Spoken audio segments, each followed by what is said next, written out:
Hi everyone, welcome to the channel take easy pharmacy. तो आज के लेक्चर में हम पढ़ेंगे चैप्टर सेल। तो सबसे पहले क्या है, इंट्रोडक्शन। तो इंट्रोडक्शन में हमने सबसे पहले क्या लिखा है, cell is the basic structural and functional unit of all living organism. तो सेल क्या है, एक बेसिक स्ट्रक्चरल फंक्शनल यूनिट है सभी लिविंग ऑर्गेनिज्म की। फिर क्या लिखा है, it is the smallest unit that can leave on it's on. मतलब ये एक सबसे स्मॉलेस्ट यूनिट है जो कि अपनी आप खुद जी सकती है without any external help, that makes up all the living organism, जो कि अदर लिविंग ऑर्गेनिज्म को बनाती है। And the tissue of the body, मतलब अदर एक तो लिविंग ऑर्गेनिज्म को बनाती है और बॉडी के टिश्यू को बनाती है। जैसे कि सेल, फिर ग्रुप ऑफ सेल मिलके क्या बनाएंगे, टिश्यू। ग्रुप ऑफ टिश्यू मिलके क्या बनाएंगे, ऑर्गन। फिर ग्रुप ऑफ ऑर्गन मिलके क्या बनाएंगे, ऑर्गन सिस्टम। फिर ऑर्गन सिस्टम मिलके क्या बनाएंगे, एक होल बॉडी का फॉर्मेशन करेंगे। तो ऐसे करके ये क्या चलता है, होल प्रोसीजर चलता है। तो हमारा जो सेल होता है वो, उसके पास क्या होते हैं, 3 मेन पार्ट्स होते हैं। A cell has 3 main parts. तो सबसे पहला क्या है, सेल मेम्ब्रेन। दूसरा है न्यूक्लियस। तीसरा है साइटोप्लाज्म। तो ये क्या है, हमारे 3 मेन पार्ट्स है हमारे सेल के। इन तीनों को हम आगे पढ़ेंगे किसमें, हमारे कंपोनेंट्स ऑफ सेल के अंदर। तो on the basis of nucleus cell को हमने 2 पार्ट्स में डिवाइडेड किया है। तो पहली हमारी कैटेगरी क्या है, प्रोकैरियोटिक सेल्स। तो ये सेल्स क्या होते हैं, these cells do not have well defined और वेल डेवलप्ड न्यूक्लियस। तो ये जो सेल्स होते हैं इनके पास में वेल डिफाइंड न्यूक्लियस नहीं प्रेजेंट होता है, और इनको हम किसके, प्री एग्जिस्टिंग सेल के नाम से भी जानते हैं। There nucleus is not covered by any nuclear membrane, और जो इनका न्यूक्लियस होता है वो किसी भी न्यूक्लियर मेम्ब्रेन से कवर नहीं होता है। एग्जाम्पल है हमारे आर्कीबैक्टीरिया और साइनोबैक्टीरिया एक्सेट्रा। यूकैरियोटिक सेल्स अब है हमारी second category. These cells have a well developed nucleus and other organelles. जो ये सेल्स होते हैं इनके पास वेल डेवलप्ड न्यूक्लियस होता है, well developed other organelles present होती है। These cells arise from pre existing cells. ये क्या होते हैं, प्री एग्जिस्टिंग सेल्स से अराइज होते हैं, और इनको ट्रू सेल्स के नाम से भी जाना जाता है। एग्जाम्पल हमारा प्लांट और एनिमल एक्सेट्रा। अब है हमारे next, on the basis of number of cells are divided into 2 category. मतलब कि सेल के नंबर पे कि सेल यूनिसेलुलर है या मल्टी सेलुलर है, उनके बेसिस पे सेल को 2 कैटेगरीज के अंदर हमने डिवाइड किया है। तो फर्स्ट कैटेगरी है हमारी unicellular. They are composed of single cell. मतलब ये सिंगल सेल के बने हुए होते हैं और कोई सेल के अंदर नहीं होता, बस सिंगल सेल होता है। ऑल द बेसिक और vital activity are perform by single cell. जो भी बेसिक और वाइटल नेसेसरी एक्टिविटीज होती है वो सिर्फ एक सिंगल सेल अपने आप ही परफॉर्म कर लेता है विदाउट एनी एक्सटर्नल हेल्प। ठीक है, तो ये कुछ है हमारे एग्जाम्पल्स। एग्जाम्पल है हमारा अमीबा, पैरामीशियम, यूग्लिना एक्सेट्रा। तब हमारे आते हैं multicellular. They are composed of group of cells. All cells are group of cells और सम ग्रुप ऑफ सेल्स। मतलब ये कुछ ग्रुप ऑफ सेल से बने होते हैं, या पहले तो ये ग्रुप ऑफ सेल से बने होते हैं या सम ग्रुप ऑफ सेल्स। ठीक है, तो some group of cells perform different function. जो हमारे सेल होते हैं, अलग अलग सेल या कुछ ग्रुप ऑफ सेल क्या करते हैं, सेम फंक्शन या डिफरेंट फंक्शन परफॉर्म करते हैं। तो इनका एग्जाम्पल क्या है, plants and animal etcetera.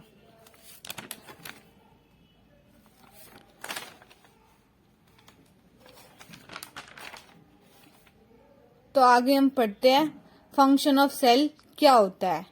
They provide structure to the body. जो सेल होते हैं वो क्या करते हैं, हमारी बॉडी को एक स्ट्रक्चर प्रोवाइड करते हैं। Take in nutrients from body and convert those nutrients into energy. Body के अंदर न्यूट्रिएंट्स को इनटेक करते हैं और उनको कन्वर्ट करते हैं, न्यूट्रिएंट्स को कन्वर्ट करते हैं किसमें, एनर्जी की फॉर्म में, ताकि हमें एनर्जी मिले। कैरी आउट स्पेशलाइज फंक्शन, हमारे बॉडी के अंदर बहुत सारे स्पेशलाइज फंक्शन को कैरी करते हैं। Cells also contain the body hereditary material and can make up copies of themself. जो सेल्स होते हैं उनके अंदर क्या होता है, हेरिडिटरी मटेरियल। हेरिडिटरी मतलब जो generation to generation pass on होता है, मतलब जो भी कैरेक्टरिस्टिक होते हैं, जैसे कि मम्मी पापा के कैरेक्टर्स उनके बच्चों में जाएंगे, दादा दादी के उनके बच्चों में जाएंगे, तो ये जो हेरिडिटरी कैरेक्टरिस्टिक होती है, मटेरियल होता है, वो भी पास ऑन होता है कॉपीज की फॉर्म में। ऑल फिर है cells have many parts each with different function. Cells के पास बहुत सारे क्या होते हैं, पार्ट्स होते हैं, सबका अलग अलग फंक्शन होता है, जैसे कि रेस्पिरेशन हो गया, सेल ग्रोथ हो गया, सेल डिवीजन हो गया, एक्सेट्रा। फिर हमारा 6 पॉइंट क्या कहता है, हेल्प्स इन प्रोटीन सिंथेसिस। ये प्रोटीन सिंथेसिस में भी हेल्प करते हैं। तो अब है हमारा पार्ट्स ऑफ सेल और स्ट्रक्चर्स ऑफ सेल्स और कंपोनेंट्स ऑफ सेल्स।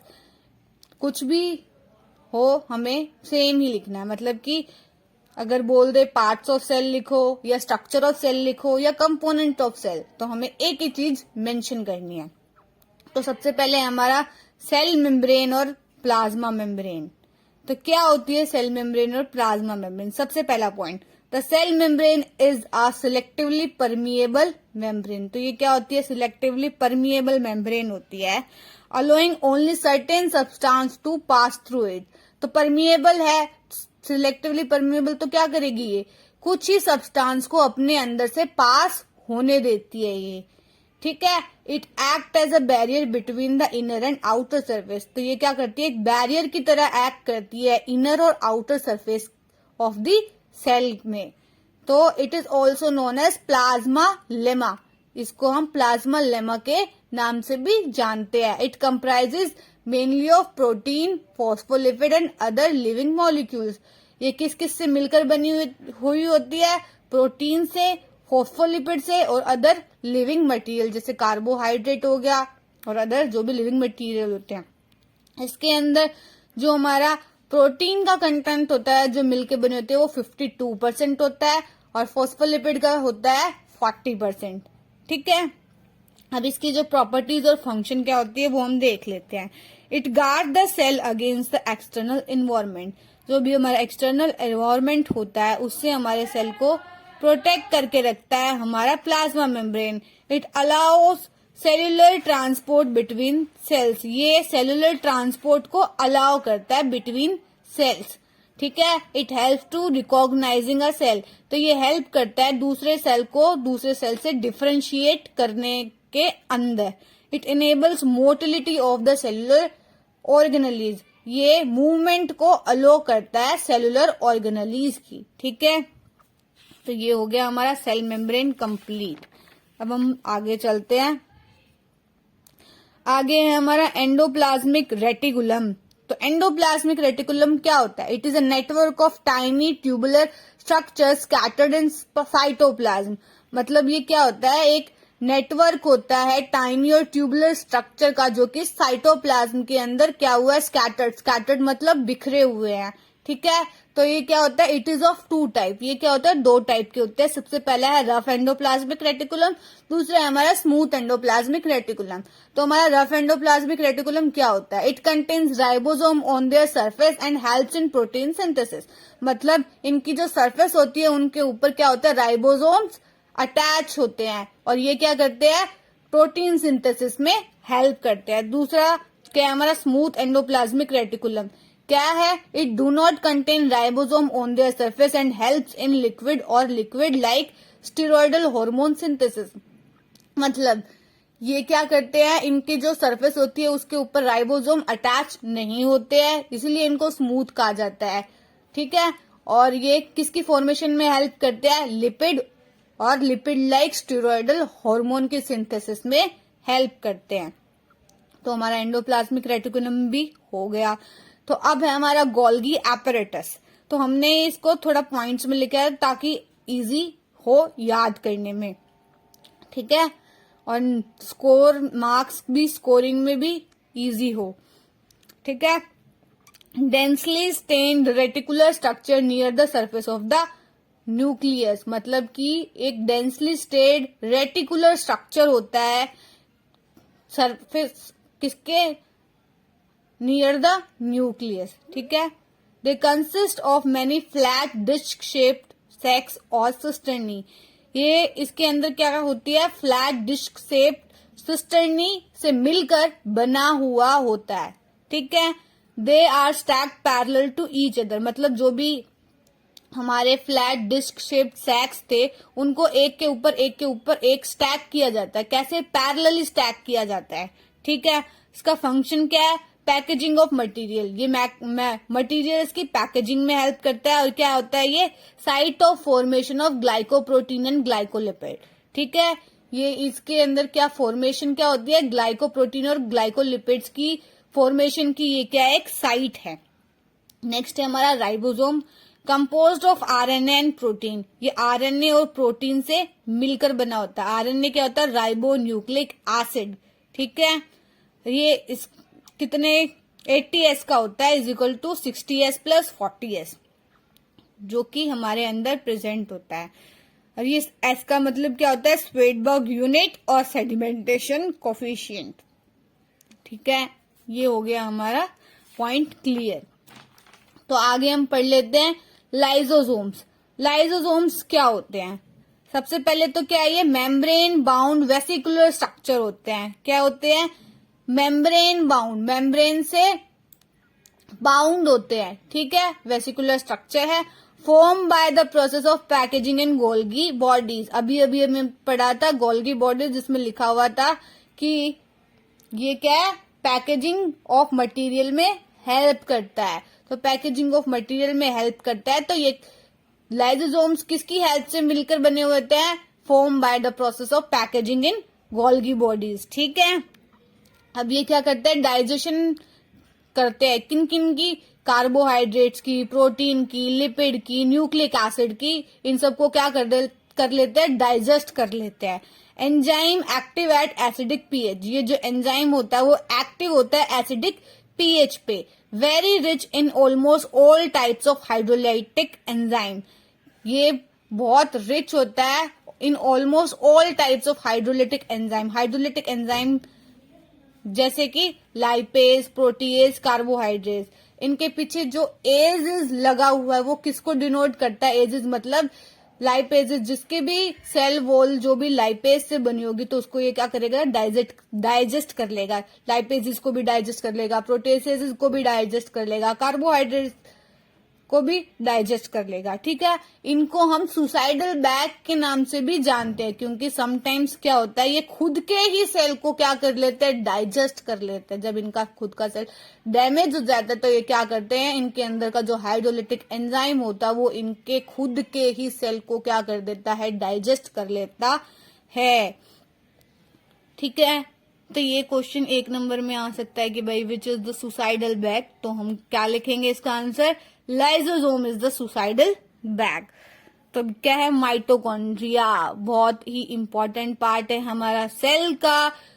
तो सबसे पहला पॉइंट है, number depends on the physiological activity of the cell, मतलब जो हमारा माइटोकॉन्ड्रिया का नंबर वो डिपेंड करता है कि हमारा सेल का फिजियोलॉजिकल एक्टिविटी, मतलब उसकी काम करने का मतलब कितना है पावर, मतलब वो कितनी देर तक काम करते, जैसे कि जो भी हमारे सेल्स होंगे वो जो आईज में प्रेजेंट होंगे, तो आईज हमारी पूरे दिन चलती है, काम करती है, तो वो क्या, उनके अंदर ज्यादा माइटोकॉन्ड्रिया प्रेजेंट होंगे।